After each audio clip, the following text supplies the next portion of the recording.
Fala galerinha poderosa, eu sou o DS, seu apresentador poderoso, e no vídeo de hoje vocês vão descobrir por que a produção de anime é mais insana que os próprios animes que a gente assiste, e eu garanto que depois desse vídeo vocês nunca mais vão ver aqueles nomezinhos lá no crédito final com os mesmos olhos. Pessoal, olha só, quando você vê os créditos rolando ali, tipo no final de Frieren, aqueles nomes passando mais rápido que tudo, você meio que só tá vendo uma fração das pessoas que trabalharam no que é possivelmente um dos melhores animes que eles fizeram ali nos últimos tempos, né? Nem parecia quando chegou, mas enfim. Cara, essa lista nem arranha a superfície da complexidade absurda que é uma linha de produção de um anime. É tão complicado que envolve milhares de pessoas, dezenas de diretores, espalhados pelo mundo inteiro, e prazos que são tão apertados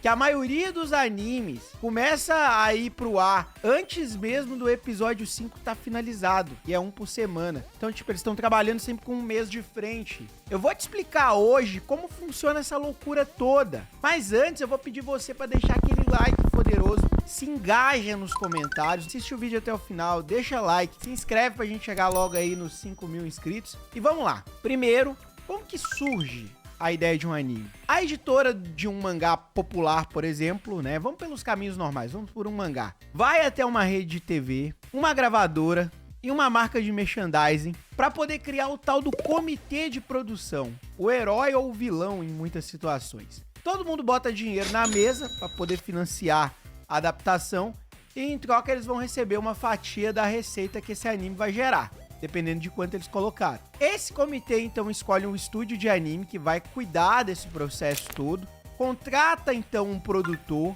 e define a equipe principal, ou seja, ali os nossos diretores-chefe, os nossos roteiristas, os nossos designers, enfim. Antes que a coisa saia do controle, então, o produtor contrata os verdadeiros heróis, os chamados line producers, os produtores de linha, que são tipo aquela cena do Homem-Aranha, assim, dele segurando ali a produção inteira para poder evitar o colapso. Então, com esse time completo, eles fazem ali um plano de produção do anime inteiro, do começo ao fim mesmo. E nesse plano eles definem quem vai fazer o quê. E assim como o produtor, tem os line producers. O diretor geral tem os diretores de episódio. E aí começa a pré-produção de verdade desse anime. Dentro dessa cadeia, os roteiristas eles tentam ali o desafio impossível de não usar nenhum clichê enquanto eles criam ali os roteiros. E os designers, né, fazem tipo uma enciclopédia de referências para literalmente usar como inspiração para tudo que vai aparecer na tela, certo? É um mood board gigantesco ali. Assim que o roteiro do episódio 1 e os designs iniciais ficam prontos, o diretor e o diretor de episódio começam a fazer então os storyboards. Cada storyboard é tipo um mangá, mas a maioria não seria aceito, sei lá, pela Shonen Jump, porque são uns rascunhos ali, uns rabiscos bem escroto mesmo assim, bem toscão. E eles são compostos de dezenas de cenas individuais, ou cortes, nós podemos chamar assim. E quando esse storyboard do episódio 1 fica pronto, o diretor de episódio sai recrutando ali um monte de animadores, artistas de background, e daí os animadores escolhem ou recebem as cenas que eles vão animar, e o diretor de episódio se reúne com cada um deles para dar as instruções de como cada corte deve ser animado. Aí centenas, literalmente centenas de animadores começam as suas cenas em animações ali brutas, as RAWs, como a gente chama. Então, eles vão combinar várias camadas individuais para poder criar o layout principal, fazem os personagens do storyboard parecerem personagens de verdade, né, digamos assim, fazem os animatics e depois as timesheets, certo? E esses nomes são todos nomes complicados. O resultado, gente, é uma bagunça de desenho ali, planilha, que vai ser meio que o blueprint, né? O projeto, o croquis, o rascunho de toda a animação daqui pra frente. Mas antes disso, tudo passa por uma rodada muito louca de feedback, você sabe que é feedback, né? Quando eu te peço sua opinião. Uma rodada de opiniões ali. É que esse meio do design e da produção e do cinema, a gente é cheio dos termos em inglês, gente. Então, assim, relevem. Vou tentar traduzir na medida do possível. E eu também desenhei pra vocês, literalmente, aí, que vocês estão vendo no vídeo. Primeiro, então, o diretor de episódio olha essa timing sheet, ajusta tudo, depois, num papel vermelho, ele corrige os erros de iluminação, composição, tudo ali que envolve o personagem. Daí o diretor principal, num papel azul, corrige a composição e o clima da cena. E daí o Sakuga, que é o nosso diretor de animação, né? Num papel amarelo, corrige a proporção dos personagens de acordo com as design sheets, né? As folhas de design. E o diretor-chefe de Sakuga olha as correções do diretor de Sakuga e faz os ajustes, né? Ainda mais refinados num papel verde. E daí você recebe seus blueprints de volta com todas as correções e tem que integrar todos esses concertos para criar o que é conhecido como Gengar, que não é o Pokémon. Tinha que fazer essa piada. Às vezes, gente, os animadores originais estão muito ocupados para fazer esse Gengar. Então, o que eles fazem? Eles pegam um time diferente e faz os tie-downs, que é esse processo que se chama Second Key Animation. E aí, eles chamam isso de Negan. Em vez de Gengar. E depois de fazer essas correções, os layouts, então, e animações mais refinadas, volta para esse loop de feedback, né? Para todo mundo julgar e falar a respeito. E se o artista fez um bom trabalho, vão ter poucas coisas a corrigir. Se ele não fez, vão ter muitas coisas a corrigir. E depois de implementar, então, pessoal, esses últimos refinamentos, você tem o Gengar final. E aí você pega algumas cenas finalizadas, as timing sheets, né, que marcam ali os tempos que vão ser inseridos quadros, e outros documentos relevantes, coloca tudo no envelope e manda pro time de Doga. E vocês viram isso naquele anime, né, que sob produção de anime, que a menina saía correndo com esses envelopes para levar de um lado pro outro. Isso é bem comum na indústria do anime, é feito de modo offline, né? Assim mesmo. O time de Doga, então, pessoal, vai limpar tudo. Vai fazer ali os in-betweens de acordo com a time sheet. E depois de uma checagem rápida, esses caras vão checar, né? Os Doga Checkers vão checar ali e mandar os documentos para os coloristas. O pessoal do between é normalmente o cara que trabalha entre os keyframes. Tá? Tem um quadro no início, um quadro no fim, um quadro no meio, e tem os quadros que interpolam. Então ali entre os quadros para poder fazer a animação. E essa galera que é a galera do Between Animation, que a gente tanto escuta falar. Então, pessoal, nesse momento os personagens já estão com esquema de cores, tipo a bandeirinha já do arco-íris. De tanta cor que tem ali de gente corrigindo. E de acordo com essas cores, os coloristas eles vão preenchendo os valores. Azul para definir ali as bordas de sombra, o vermelho para as bordas de highlight, o roxo para sombras duplas, o amarelo, né, para o preenchimento de highlights ali, de luzes, e o azul claro para preenchimento de sombra, o rosa para o preenchimento do cabelo e o verde, sei lá, velho. Não faço ideia, deve ser pro preenchimento de preto, mas eu não tenho certeza não. E daí, gente, quando os desenhos foram pintados nas cels, um checador ali, um revisor de cell painting, né, que é de pintura de célula, vai avaliar, né, e procurar por esses erros. Se tudo tiver certo, a maior parte da animação deve estar basicamente finalizada nesse processo. Enquanto tudo isso está rolando, 3 outros departamentos estão trabalhando junto com o departamento de animação o tempo inteiro.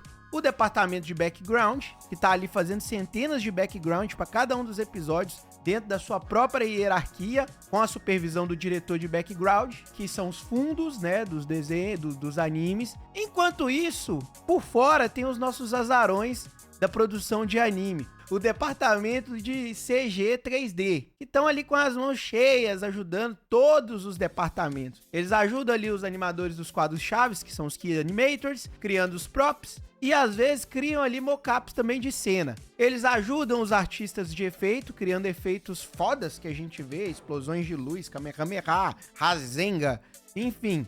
criam texturas e modelos 3D para isso tudo. Com a animação basicamente pronta, é hora então da nossa pós-produção, que é o time de composição, quando vocês veem lá compositing ou composition, que trabalha junto com o diretor da série para poder combinar todos os backgrounds, animações, modelos, efeitos, né, polindo cada uma dessas cenas individualmente. E agora a gente tem uma coleção de cenas polidas que funcionam sozinhas, mas cada uma tem só alguns segundos. Então, o editor vai pegar todos os cortes e colocar tudo numa ordem, num software de edição de vídeo, ajustando ali ligeiramente o tempo entre cada uma das cenas, estendendo algumas cenas, cortando outros. Visualmente a gente tem ali um episódio de anime já quase completo, ufa! Mas ainda a gente não tem sonzinho, né? E a gente não tem musiquinha. E daí, gente, é assim,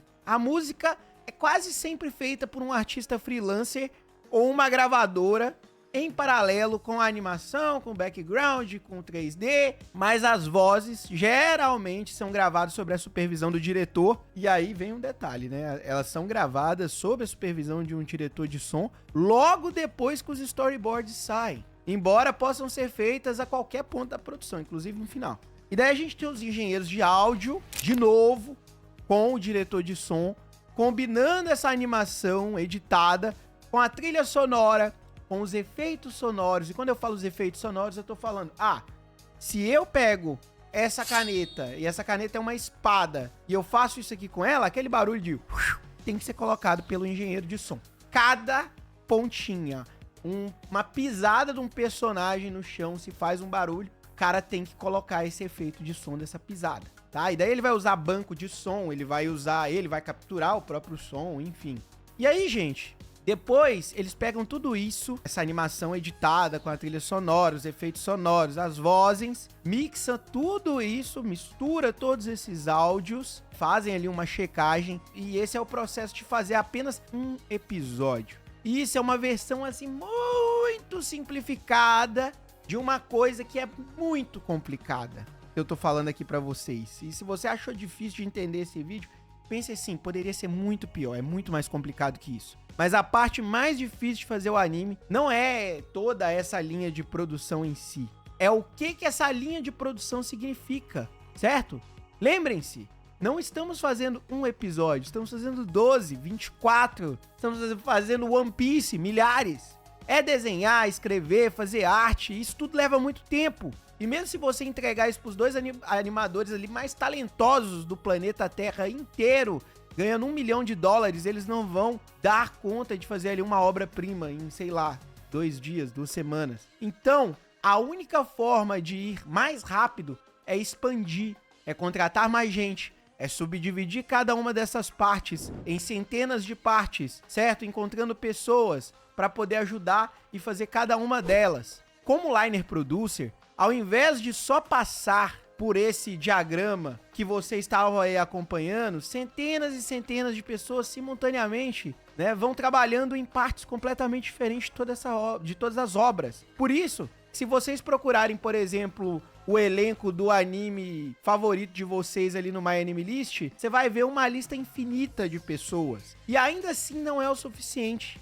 A gente não pode esperar um episódio terminar para começar outro. Então, na indústria, tudo é paralelizado e sobreposto. Temos ali editores editando o episódio 2, roteiristas se matando para poder escrever o episódio 9, animadores ralando no episódio 6, os caras do 3D já estão terminando todos os modelos no episódio 6.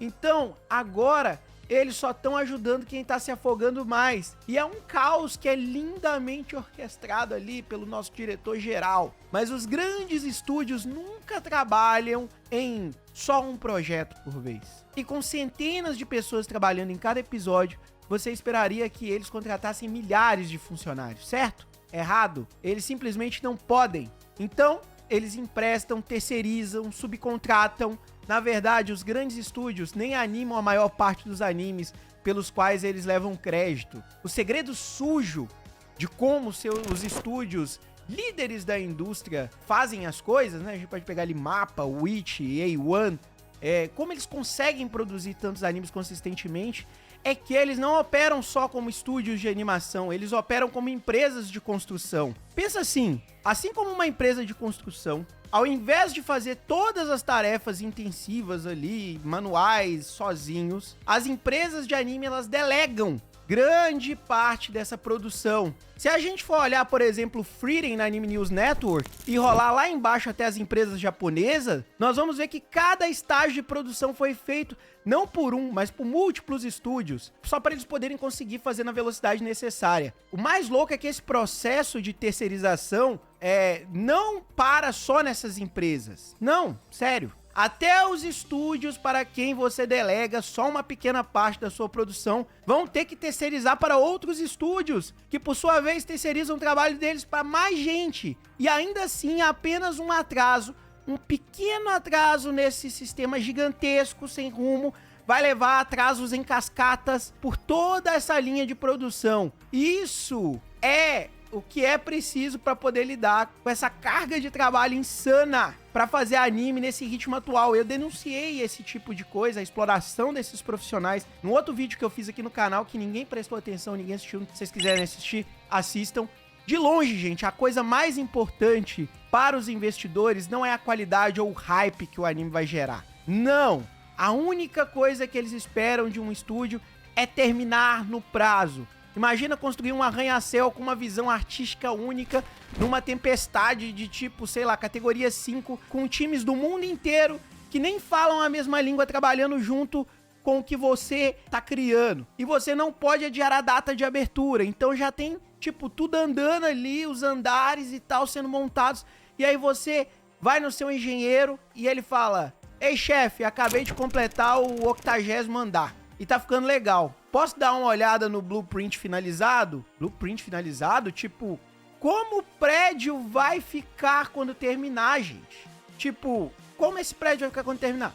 Como vamos conectar os elevadores, o encanamento, tudo isso? Mano, como assim? Eu ainda tô projetando, tá ligado? Então, o que acontece quando essa web gigantesca, milhares de freelancers juntam nessa rede louca de subcontratados, são exprimidos nesses prazos loucos demais? Bem, você tem aí a segunda temporada de Jujutsu. O time de Jujutsu, ele começou a fazer o primeiro episódio em janeiro, estava programado para ser lançado já em julho do mesmo ano. Isso é menos de 6 meses para poder construir esse arranha-céu.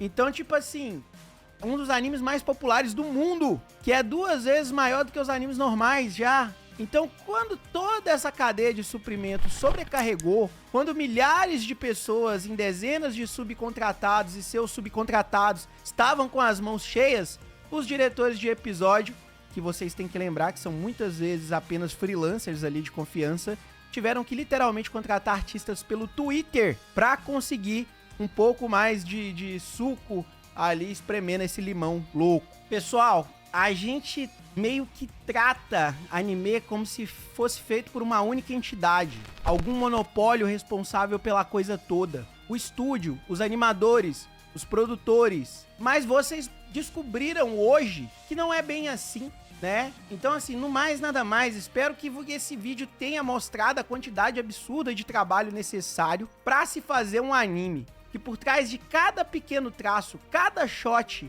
alguém em algum lugar desse planeta tomou uma decisão consciente de colocar aquilo lá. Isso não significa que não podemos ser objetivamente críticos com os animes. Mas quando somos, a gente tem que considerar quanta coisa tá rolando nesses estúdios o tempo todo, as pessoas, as famílias, o tempo que eles têm. Na maioria dos casos, não são os roteiristas, os diretores individuais ou mesmo os produtores que são responsáveis por esses crashes e esses atrasos. São as pessoas lá do topo. Anime, como qualquer arte, merece crítica, mas pra mim, aprender como é feito me fez respeitar, né, a quantidade de trabalho que é posta por trás do anime, né? E quando a gente para pra pensar, é bem triste a situação de alguns profissionais.